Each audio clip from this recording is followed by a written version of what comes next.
A crise do oxigênio que ocorreu em janeiro deste ano, mais precisamente nos dias 14 e 15, mostrou para o mundo que a saúde não é prioridade para o gestor do Estado. No dia 23 de novembro de 2020, a Secretaria de Saúde do Amazonas previu que a demanda pelo gás cresceria devido à alta dos casos da Covid-19 e que o contrato do governo com a White Martins não seria suficiente para atendê-la, conforme afirma um projeto para a compra nacional de oxigênio.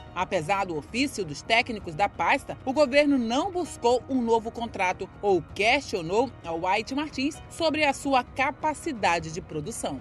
Em 7 de janeiro, a empresa White Martins informou ao governo do Amazonas sobre a impossibilidade de seu fornecimento acompanhar o aumento da demanda nos hospitais. Por sua vez, o governo do Amazonas já havia afirmado, em novembro, que o oxigênio contratado para o estado era insuficiente para atender a demanda. A Secretaria de Saúde do Amazonas, na época, afirmou que o acréscimo de 21,9% no valor do contrato não atenderia às necessidades mediante a segunda onda da Covid-19. A secretaria solicitou do governo um aditivo no contrato com a empresa fornecedora de oxigênio, a White Martins, ou seja, um acréscimo no valor pago mensalmente para a aquisição do produto. Esse aditivo foi autorizado e publicado no dia 26 de novembro, com o valor total de R$ 1.815.000. O secretário de Saúde do Amazonas, Marcelo Campelo, disse que o consumo de oxigênio no Amazonas saltou de 14 mil para 30 mil metros cúbicos por dia, durante o pico da doença ainda em 2020. Se o índice for considerado como referência, o volume extracontratado daria para abastecer o estado por menos de 2 semanas. E naquela semana, o consumo estaria ainda pior, 76,5 mil metros cúbicos por dia. E com indicação da demanda crescente, neste cenário, o insumo contratado só duraria 4 dias. Mas o governador Wilson Lima tem afirmado que não sabia das limitações de produção de oxigênio antes do dia 7 de janeiro e que sua gestão fez o possível para contornar a falta do insumo. O Ministério Público do Amazonas instaurou um inquérito civil para apurar a responsabilidade dos agentes públicos e privados, entre eles o governador do Amazonas, Wilson Lima, além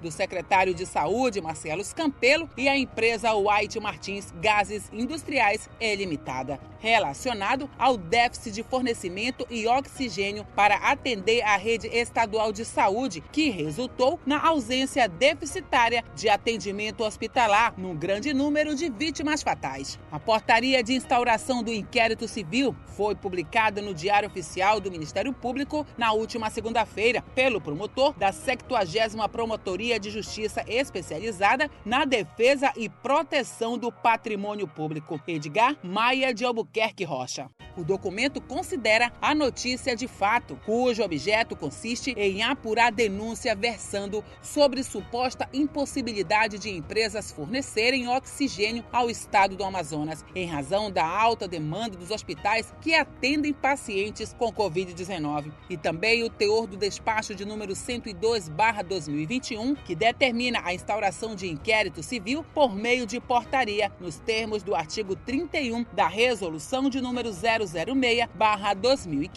O promotor solicitou ao Ministério Público Federal do Amazonas cópia do inquérito civil e da inicial da ação de improbidade administrativa movida contra o ex-ministro da Saúde, Eduardo Pazuello, e mais 5 pessoas por omissão diante do recrudescimento da epidemia da Covid-19 no Amazonas entre dezembro de 2020 e janeiro de 2021. O documento obtido pelo Ministério Público de Contas do Estado indicaram que pelo menos 31 pessoas morreram por falta de oxigênio em Manaus nos dias 14 e 15 de janeiro, quando a capital atingiu o ápice da falta de oxigênio. Nesses 2 dias, a falta do insumo nos hospitais de Manaus levou a cidade a um cenário de caos, com recordes nos casos de Covid. A cidade precisou enviar pacientes que dependiam do insumo para outros estados. Parentes de pessoas internadas com o gás tiveram que comprar cilindros com gás por conta própria. O governador Wilson Lima tem afirmado que não sabia das limitações de produção de oxigênio antes do dia 7 de janeiro e que sua